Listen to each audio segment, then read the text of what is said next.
Por la señal de la Santa Cruz de nuestros enemigos, líbranos, Señor Dios nuestro, en el nombre del Padre, del Hijo y del Espíritu Santo. Amén. Señor mío y Dios mío, creo firmemente que estás aquí, que me ves, que me oyes.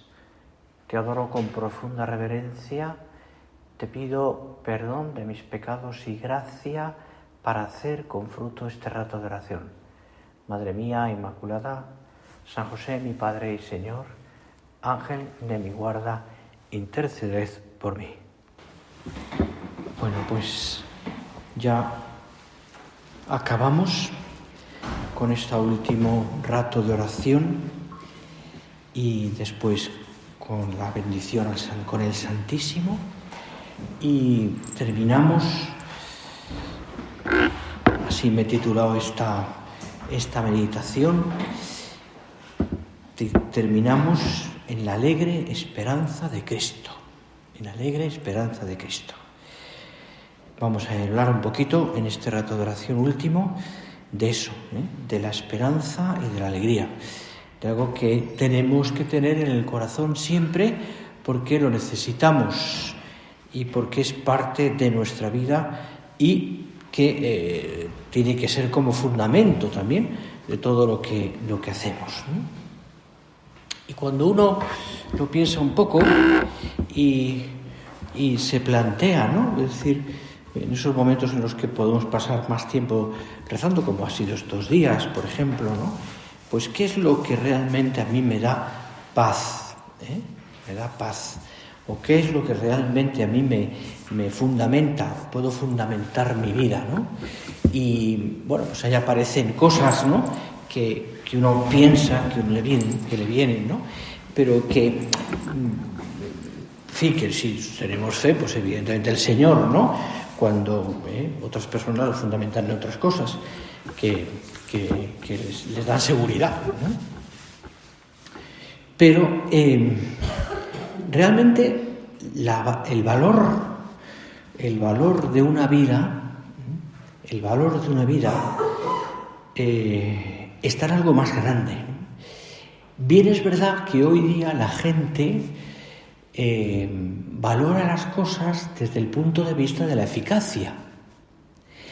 Y también, en parte, y esto es yo creo que no deja de ser importante, ¿no? Importante en el sentido de que se valora así, se valora sobre todo también qué es lo que los demás piensan de mí, o cómo soy valorado.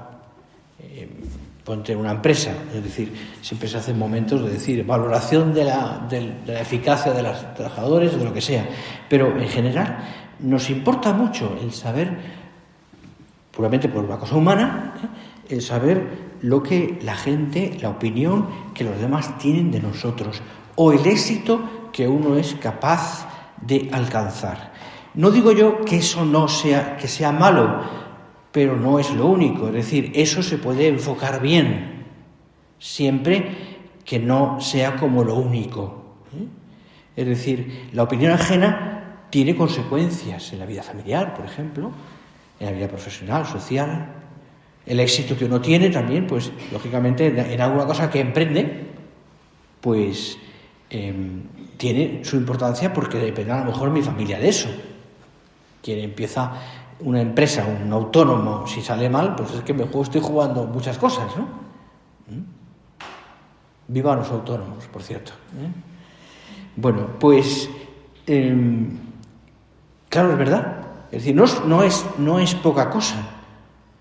Nadie hace nada, nadie hace una empresa, no hace o lo que sea, una tarea para fracasar, evidentemente. Sin embargo, en la vida hay también pequeñas o no tan pequeñas derrotas que quizás los demás hace que los demás forjen de nosotros una opinión que no es la verdadera. Todos hemos tenido la experiencia del fracaso. Todos hemos tenido seguramente la experiencia del desprestigio o de la incapacidad. Quien no tiene esos momentos en los cuales pues le ha importado también lo que han pensado de él, o lo que te decía hace un momento, también el no haber sido capaz de hacer una cosa. No sirvo. No sirvo. Hemos tenido seguramente, y tendrás algún hijo que es así, o una hija que lo que piensa, ¿no?, de sí misma es que soy una inútil.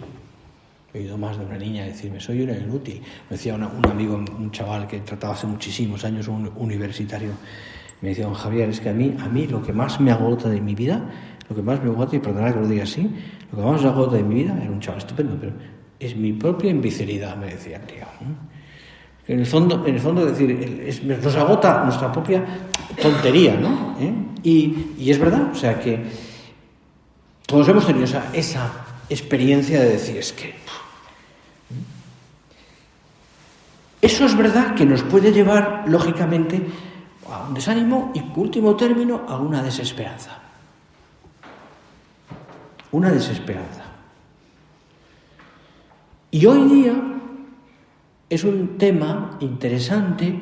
¿Por qué? Porque en general, en el mundo laboral, en la sociedad, la presión que hay es tremenda. Tremenda. La presión no solamente por la eficacia profesional, sino también la presión por ser alguien, por ser considerado. Como decía aquel, lo que me importa es que hablen de mí, bien o mal, pero que hablen de mí, decía aquel, ¿no? Bueno, pues de ser considerado, ¿no? Es decir, que hay una presión muy grande, ¿no? Y claro, se pone la mirada en lo que uno es capaz de hacer. Por eso el hombre hoy y la gente hoy es tan vulnerable. Las cosas que causan tristeza o desesperanza o frustración de fondo, sobre todo a edades muy tempranas, duelen mucho y dejan muchas veces herida. Bueno, y en ese mundo que nosotros hemos experimentado, y seguramente tendrás experiencias concretas de todo esto que estamos hablando, ¿cómo podemos vivir, como decía el apóstol San Pablo, alegres en la esperanza? Decía, alegres en la esperanza, porque eso no deja de ser una meta. Al terminar este curso de retiro, pensarlo. ¿Cómo puedo vivir después de todo lo que he pensado estos días, he rezado, he visto, he notado? Alegre en la esperanza. Alegre en la esperanza. Dice el prelado del Opus Dei en una de sus últimas cartas, una frase que me notaba aquí, me parece interesante, una petición a Dios. Decía, haz, Señor, que desde la fe en tu amor vivamos cada día con un amor siempre nuevo, en una alegre esperanza. Desde la fe en tu amor, viva yo, Señor, un amor siempre nuevo, en una alegre esperanza. Qué bonito, ¿eh? Un amor siempre nuevo. Es verdad que hay muchas cosas que nos pueden llevar a la desesperanza, incluso, si queréis, a la tristeza. Pero no podemos cerrar los ojos, no debemos cerrar los ojos al amor de Dios y a su cercanía.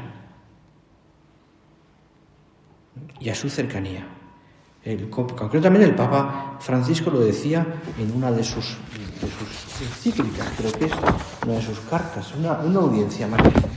Decía, la esperanza cristiana es sólida, por eso no decepciona. No decepciona. Y lo explicaba, decía, no está fundada sobre lo que nosotros podemos hacer o ser, ni tampoco en lo que podemos creer. El fundamento, decía, es el fundamento de la esperanza cristiana, es lo más fiel y seguro que existe. ¿Cuál es? El amor que Dios mismo nos tiene a cada uno de nosotros. El amor que Dios nos tiene a cada uno de nosotros Si te quedas con esta idea del curso de tiro, me doy por satisfecho. El amor que Dios nos tiene a cada uno de nosotros.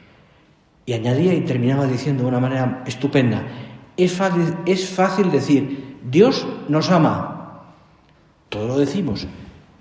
Pero cada uno de nosotros, es capaz de decir, estoy seguro que Dios me ama, se preguntaba. Y añadía, no es fácil decirlo, porque hay que poner muchas circunstancias en el que uno dice, bueno, sí, pero a mí, Dios, yo puedo decir, Dios me ama, estoy seguro, pero después pasan de estas cosas. Decía, no es fácil decirlo, pero es verdad. Pero es verdad.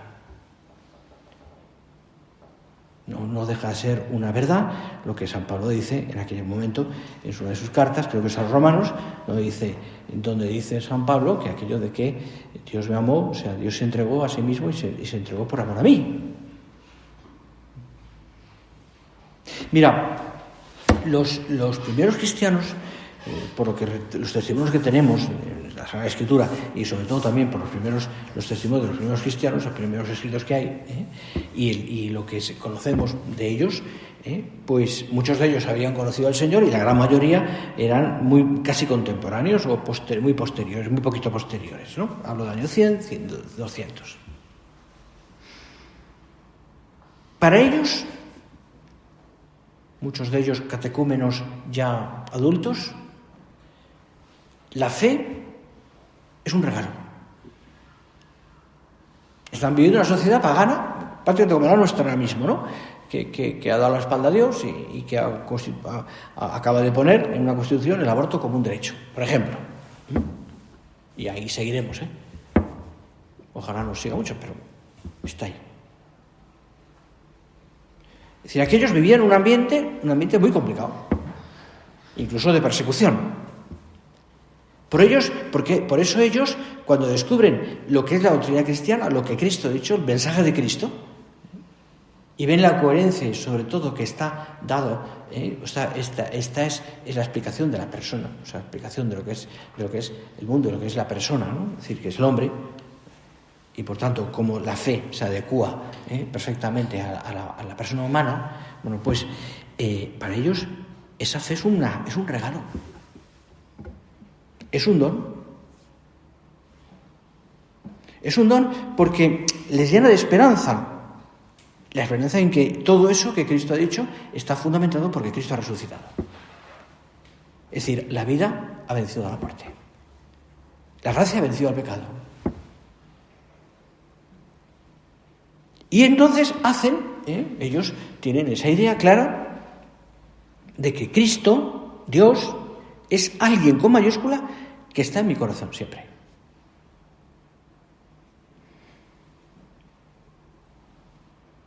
Han recibido con ello una esperanza.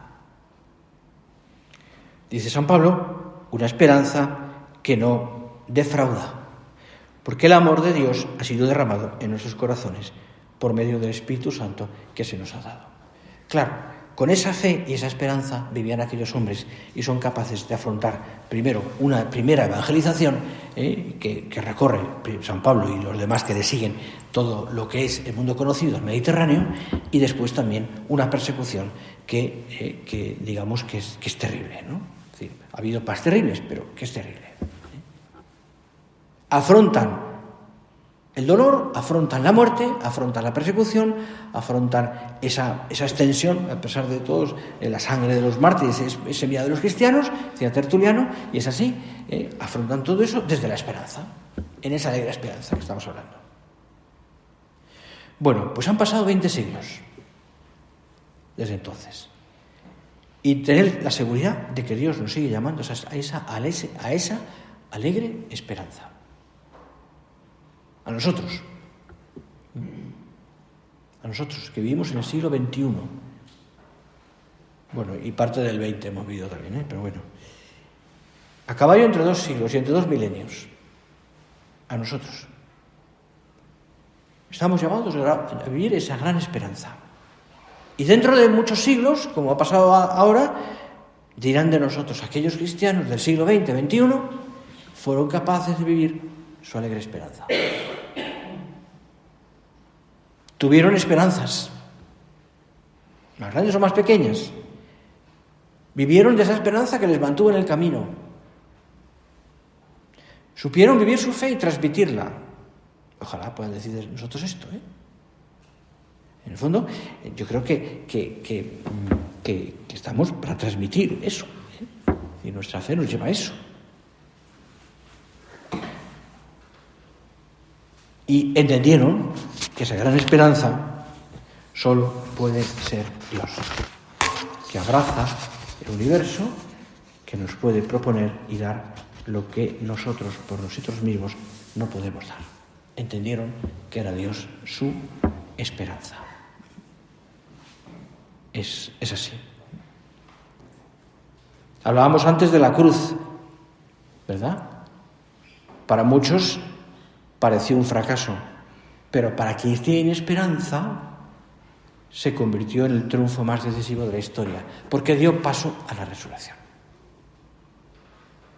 Esta, dice, es la victoria que ha vencido al mundo, nuestra fe en el resucitado.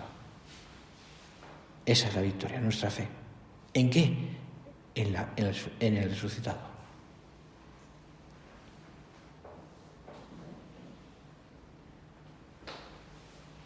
Y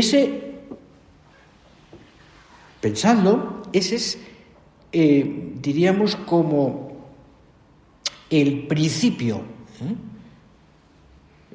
La fe, el cristianismo, en primer lugar, lo que tenemos que considerar, y eso es lo que nos da esperanza, es que Cristo ha muerto por nosotros, ha resucitado y desde el cielo nos ha enviado el Espíritu Santo, que nos transforma, que abre nuestros ojos, que toca nuestro corazón y que nos enseña a querer al Señor. La Iglesia y los cristianos somos dirigidos por el Espíritu Santo. Y como la samaritana, como María Magdalena, como Nicodemo, como Dimas, como los discípulos de Maús, todos nos ha dado el Espíritu Santo, nos ha hecho a nosotros también una manera nueva de mirar las cosas, de mirar a los demás y de mirar a Dios. Una mirada que cobra sentido, sobre todo cuando uno entiende que lo que tiene que hacer es luchar por mejorar e imitar al Señor. Hemos sido tocados por ese amor de Dios. El bautismo, los sacramentos, la vida cristiana. Hemos sido tocados por ese amor de Dios. Que de verdad valoremos eso en todo su contexto. Que estés, digamos, sobre todo porque el fundamento está aquí, en la esperanza de Dios, pero que valores mucho y que tengas un orgullo de tu fe, viviéndola bien, evidentemente, dando razón de tu esperanza, como dice San Pedro, a través de tu fe, la práctica de tu fe. No digo yo con esto que seamos perfectos, ni que tengamos, ni que todo nos salga bien, porque no va a salir bien, porque sobre todo me parece que el cristiano es lo que tiene que, o sea, nosotros como cristianos, y para muchas de vosotros también que sois del Opus Dei, pues lo que nos importa no es que seamos perfectos, sino que seamos muy humildes y sepamos volver a empezar una y otra vez con esperanza. Cualquier cristiano, con esperanza. Es decir, hemos sido tocados por el amor de Dios. Dios nos ama profundamente. Nos amó y se entregó a sí mismo por nosotros, como hemos dicho. Y eso nos llena de esperanza. Y de saber que tenemos que empezar una y otra vez. Sí, mi vida, puedes pensar, tantas cosas que he pedido, tantas cosas que no han salido. Puedo tener una sensación como de fracaso. Y lo entiendo. Pero mira al Señor. No dejes de mirar la cruz, no dejes de mirar al Señor vivo, resucitado.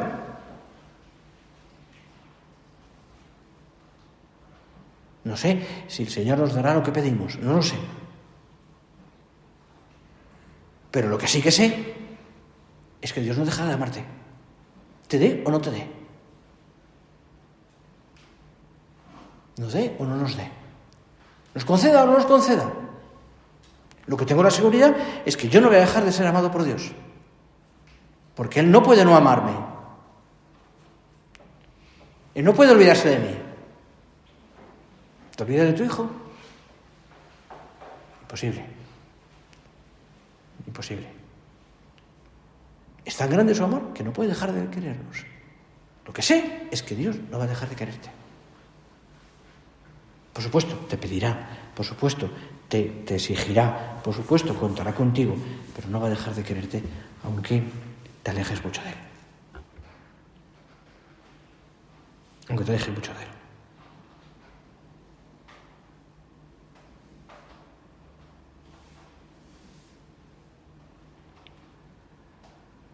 ¿Y tú? Dice el Papa Francisco. ¿Has sentido alguna vez en ti esa mirada de amor infinito que va más allá de tus pecados, decía? Va más allá de tus pecados. Limitaciones, dice, y fracasos. ¿Has sentido esa mirada que continúa fijándose en ti? Fiándose de ti y mirando tu existencia con esperanza? Nos preguntaba el Papa. Eres, decía en un mensaje, ¿eres consciente del valor que tienes ante Dios, que por amor te ha dado todo? Como enseña San Pablo, la prueba de que Dios nos ama, es que, dice el Papa, citando a San Pablo, es que nos ama, Cristo murió por nosotros cuando todavía éramos pecadores. ¿Pero entendemos de verdad la fuerza de estas palabras? De aquí la dignidad del hombre, incluso de esos que están tan lejos de Dios, o que no quieren saber nada de Dios, también. Tienes tal valor que Dios, por amor, te ha dado todo. Me gustaría que no quedara esto en unas palabras simplemente bonitas, sino una realidad de tu corazón que te llenara de fe, porque es así. Es así.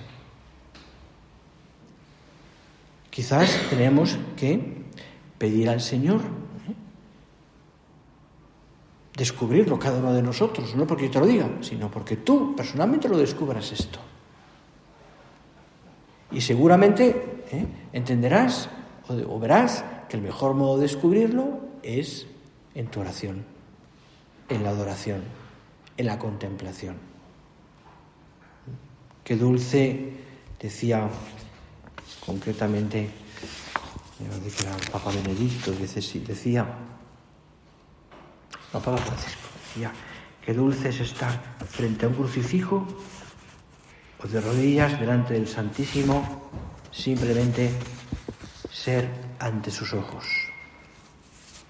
Cuánto bien nos hace dejar que Él vuelva a tocar nuestra existencia y nos lance a comunicar su vida nueva. Cuánto bien nos hace dejar que Él vuelva a tocar nuestra existencia y nos lance a una vida nueva, Claro, hay que dejarse mirar por Él.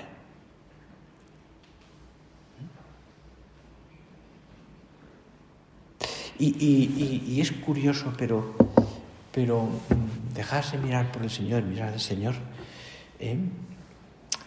seguramente pues nos toparemos con el rostro, y creo que esto tiene una simbología, pero sobre todo tiene una realidad en nuestra vida, el rostro del crucificado, que no es agradable de contemplar, pero que es el rostro más hermoso.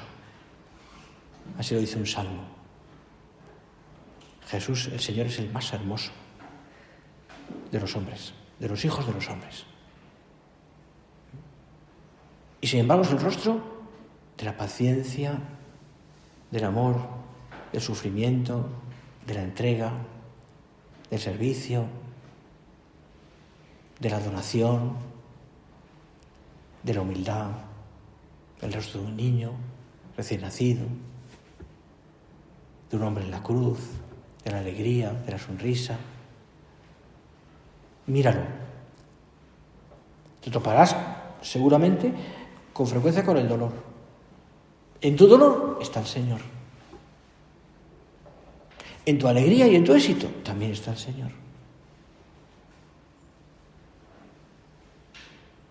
En cualquier circunstancia de tu vida, descúbrelo, porque eso te llenará de esperanza. Eso te llenará de esperanza, descúbrelo. No dejes de mirarle, lo necesitas, lo necesitamos. No dejes de invocarle desde el principio del día hasta el final, porque te necesito, Señor, en la oración, te necesito en la Eucaristía, necesito recibirte. Qué pena si pudiéramos ir a misa cada día y no lo hiciéramos. A veces no es posible, pero por razones diversas, pero si pudiendo ir no lo hacemos. Qué pena.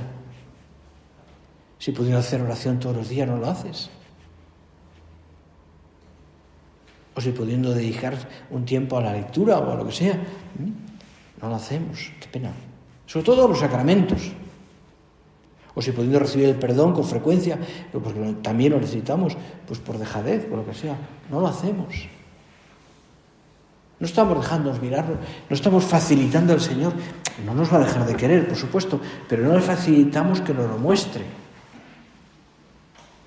Lo tenéis experimentado muchas de vosotras, estoy seguro, que cuando has vivido esa vida de oración y has sido perseverante en la oración y cuando has podido ir a misa y los días al Señor en la Eucaristía, aquello te ayuda. Te ayuda tanto. Y llegas a pensar, lo necesito. Porque para un cristiano es una necesidad. Luego es verdad que la vida es muy rica, y días que podemos o no podemos, bien, pero es una necesidad, es una necesidad. Decía San José María, santo sin oración, no creo en esa santidad. Es una necesidad.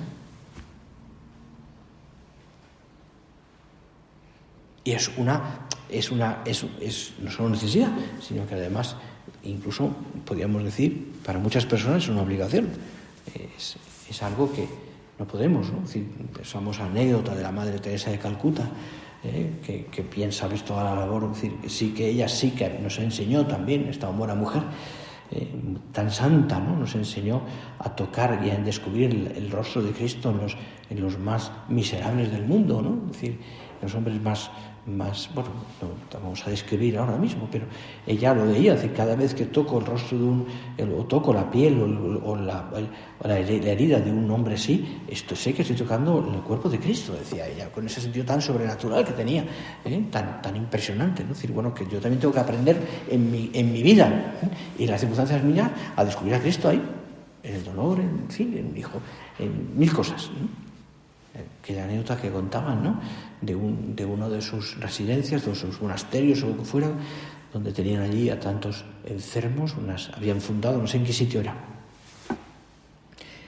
Y era tal la inmensidad del trabajo que tenían y de atender a tantas personas, un trabajo tan bueno, tan estupendo y no tan caritativo, ¿no? Que aquellas buenas monjitas le escribieron a la Madre Teresa diciendo que no podían, que no llegaban, que era imposible, que se acumulaba el trabajo, que no descansaban, y le rogaron que por favor les quitara media hora o una hora del tiempo que hacían de oración al día, de contemplación ante el Señor. Contestación de la Madre Teresa: no vais a hacer 1 hora, sino 2 horas. 2 horas.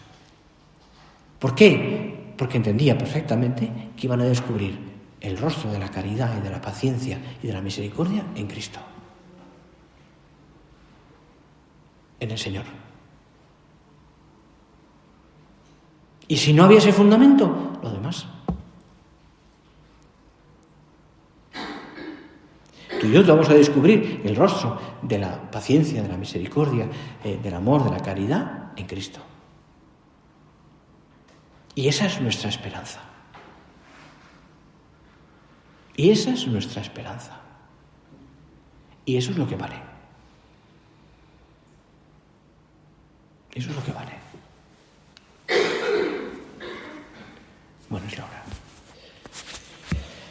y hay que acabar y hay que irse a casa. Bueno.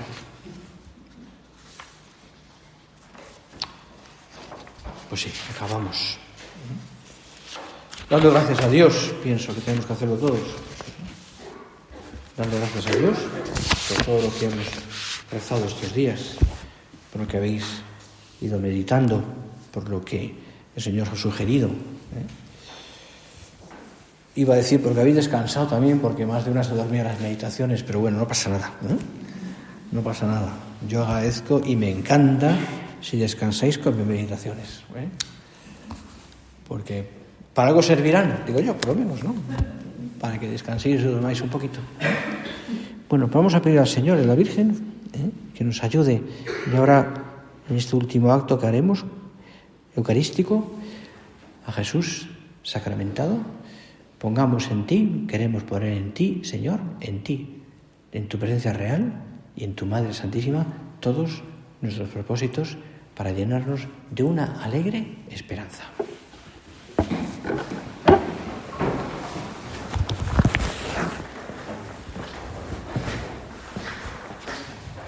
Te doy gracias, Dios mío, por los buenos propósitos, afectos e inspiraciones que me has comunicado en esta meditación. Te pido ayuda para ponerlos por obra, Madre mía Inmaculada, San José mi Padre y Señor, Ángel de mi guarda, interceded por mí.